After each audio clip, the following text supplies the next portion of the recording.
यात्रा जात पात की करो विदाई, हम सब हिंदू भाई भाई। पद यात्रा की शुरुआत होनी है आज 21 तारीख से और ये 29 नवंबर तक चलने वाली है। लेकिन उससे पहले, शंखनाद करने से पहले पंडित धीरेन्द्र कृष्ण शास्त्री ने एक बड़ा बयान दिया है।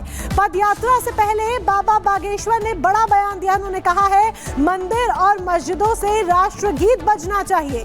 बड़ा बयान उन्होंने दिया है कि राष्ट्रगीत कराया जाना चाहिए मंदिरों से और मस्जिदों से। उससे पता चल जाएगा कौन राष्ट्रभक्त है और कौन द्रोही है। तो पद यात्रा से पहले बाबा बागेश्वर ने ये बड़ा बयान दिया है और जिस तरीके से शंखनाद करने वाले हैं बाबा बागेश्वर, उससे आपको ये भी बता दें कि मकसद सिर्फ ये है हिंदुओं की एकता।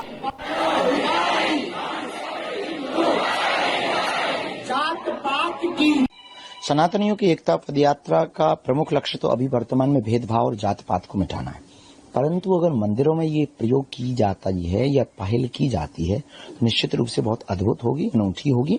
इससे इस देश में वो क्लियर हो जाएगा कि देशद्रोही कौन है और राष्ट्रभक्त कौन। हम तो कहते हैं मस्जिदों में भी होना चाहिए। देखिए, ये बहुत बड़ा विषय तो है कि धर्मांतरण है, और कारण क्या है ये भी बहुत बड़ा विषय है। कारण ये है कि हम लोग उन तक नहीं पहुंच पाते, वो शहर आ नहीं पाते। इसलिए डिस्टेंस जो है ना, उस खाली रिक्त स्थान को भरना, धर्मांतरण को रोकना है। रिक्त स्थान कैसे भरेगा? हमें उनके बीच में उत्सव में जाना पड़ेगा, उनके बीच में कथाओं के लिए जाना पड़ेगा, उनको मंचों पर बुलाना पड़ेगा, उनका सम्मान उनका बरकरार रखना पड़ेगा। वोट बैंक के समय पर राजनीति तो राजनेता जाते हैं, गले लगाते हैं, कक्का दादा कहते हैं, फिर भूल जाते हैं। अब धर्म गुरुओं को, राष्ट्र के संतों को, आचार्यों को, जो अहिंदू घोषित होने की तैयारी कर रहे हैं, उन आदिवासी नहीं, हम तो उन्हें नया नाम देना चाहते, अनादिवासी को, सदा से हैं वो, भगवान श्री राम के साथ निषाद राज बन करके रहे, माँ सबरी माता उनके ही वंशज हैं ये सब लोग। निश्चित रूप से बहुत अद्भुत लोग हैं और उनको उनके धर्मांतरण पर रोक लगाने की यही उपाय है। तो देखिए, सनातन और हिंदू राष्ट्र का लगातार जिक्र करने वाले बाबा बागेश्वर यानी कि पंडित धीरेन्द्र कृष्ण शास्त्री एक बार फिर से अब चर्चाओं में आ गए हैं। और इस बार चर्चा क्योंकि यहां पर वो कहते हुए नजर आए कि जात पात, छुआछूत, तो तमाम इन जो किंवदंतियां हैं जिन तरीके से यहाँ पर ये बात की जाती है, लेकिन इसके खिलाफ हिंदुओं को एकता का मंत्र देते हुए एक पद यात्रा वो निकालने वाले। 9 दिन तक ये पद यात्रा चलने वाली है। इसकी पूरी डिटेल इस रिपोर्ट के जरिए आपको देते हैं।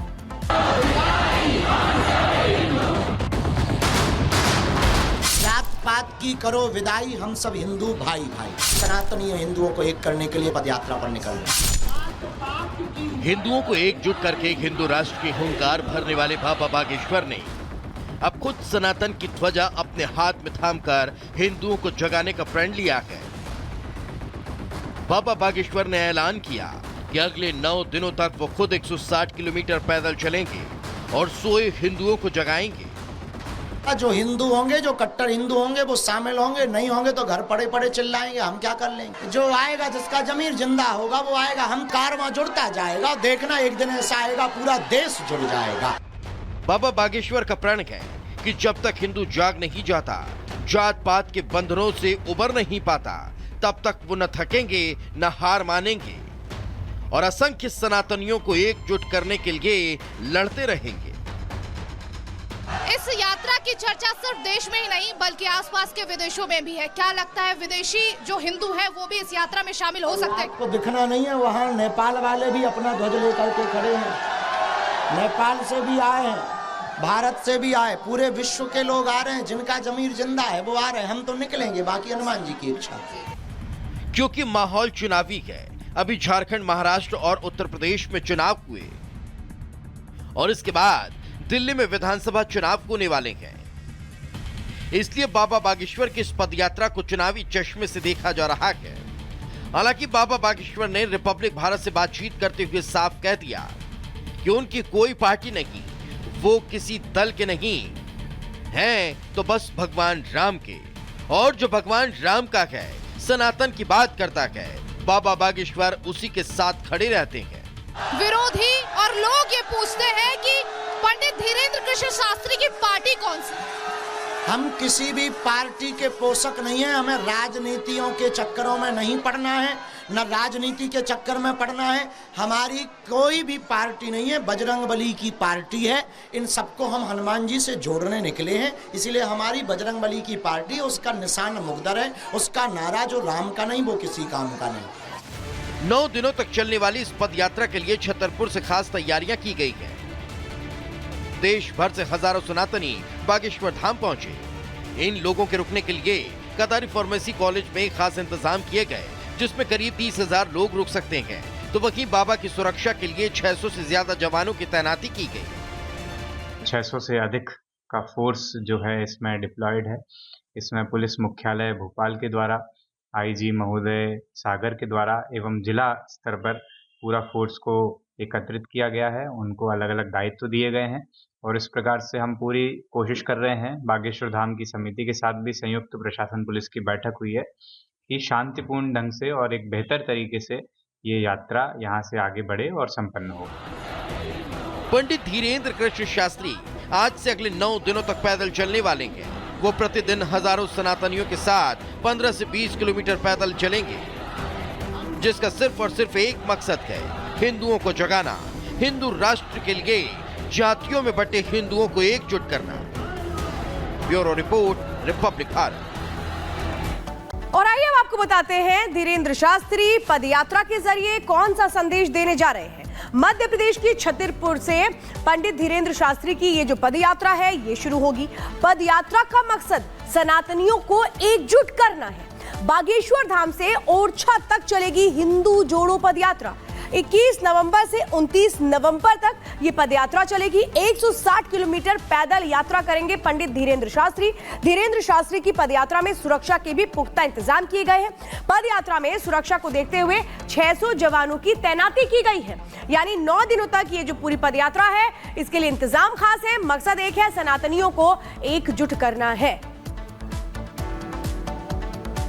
और चलिए अब आपको बताते हैं कि बागेश्वर बाबा की पदयात्रा का मकसद क्या है। सबसे पहले इसका मकसद है हिंदुओं को एकजुट करना, सनातन को प्रचार प्रसार, जातियों में भेदभाव खत्म करना और प्रचार प्रसार के जरिए ये करने की कोशिश की जा रही है। सनातन के प्रति जागरूकता, सनातन धर्म को बढ़ावा देना, हिंदू राष्ट्र के लिए शंखनाद करते हुए यहाँ पर बाबा बागेश्वर नजर आएंगे। तो पदयात्रा से एकता का मंत्र यहाँ पर देते हुए नजर आएंगे। और पदयात्रा का मकसद हम आपको लगातार बता रहे हैं, 9 दिन 160 किलोमीटर की ये पदयात्रा रहने वाली है, जिसमें बाबा बागेश्वर जो है वो यहाँ पर सनातन एकता का संदेश देने के लिए पहुंचेंगे। तो ये पदयात्रा का मकसद हम आपको बता रहे, जातियों में जो भेदभाव है उसे खत्म करने के लिए यहाँ पर एक जिस तरीके से मुहिम यहाँ पर बाबा बागेश्वर जो है वो छेड़ते हुए नजर आ रही है।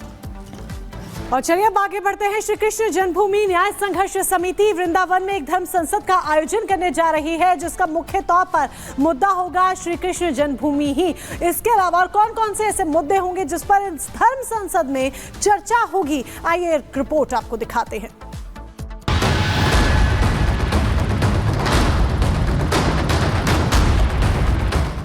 मथुरा में आज सनातनी हुंकार, श्री कृष्ण जन्मभूमि मुक्ति के लिए संत हुए तैयार। दिल्ली टू वृंदावन धर्म संसद से रण। दिल्ली में बीते 5 दिन पहले ही धर्म संसद का आयोजन किया गया था, जिसमें देश के लाखों सनातनी ने भाग लिया। राजधानी दिल्ली में आयोजित इस धर्म संसद में तमाम शंकराचार्यों के अलावा देश के कोने कोने से साधु संत पहुंचे। इस धर्म संसद में सभी सनातनियों ने एकजुट होने का संकल्प लिया। लाखों सनातनियों के हुंकार की धमक देश के कोने कोने में सुनाई दी। और आज उसी कड़ी में एक बार फिर वृंदावन में धर्म संसद का आयोजन किया गया। यह धर्म संसद वृंदावन के श्री कृष्ण जन्मभूमि संघर्ष न्यास समिति ने बुलाई है। श्री कृष्ण जन्मभूमि संघर्ष न्यास समिति के मुताबिक श्री कृष्णा शारदा ट्रस्ट सभागार में बुलाई गई विराट धर्म संसद में आने वाले साधु संत कई मांगों पर आखिरी फैसला लेने वाले हैं, जिसमें पहला श्री कृष्ण जन्मभूमि मंदिर परिसर से अवैध निर्माण को हटाना है। दूसरा, हाईकोर्ट में श्री कृष्ण जन्मभूमि से संबंधित मामले की लड़ाई की दिशा तय करना है। तीसरा, गौ माता को राष्ट्रीय माता घोषित करने की मांग रखना है। और चौथा, ब्रज के पौराणिक विकास का मार्ग प्रशस्त करने पर आखिरी मुहर लगाना है। श्री कृष्ण जन्मभूमि संघर्ष न्यास समिति के मुताबिक वृंदावन में आयोजित की गई इस धर्म संसद में देश विदेश के करीब 1000 से अधिक साधु संत इकट्ठा होंगे, जिनमें 200 महामंडलेश्वर, धर्माचार्य और हजारों सनातनी भी शामिल हैं।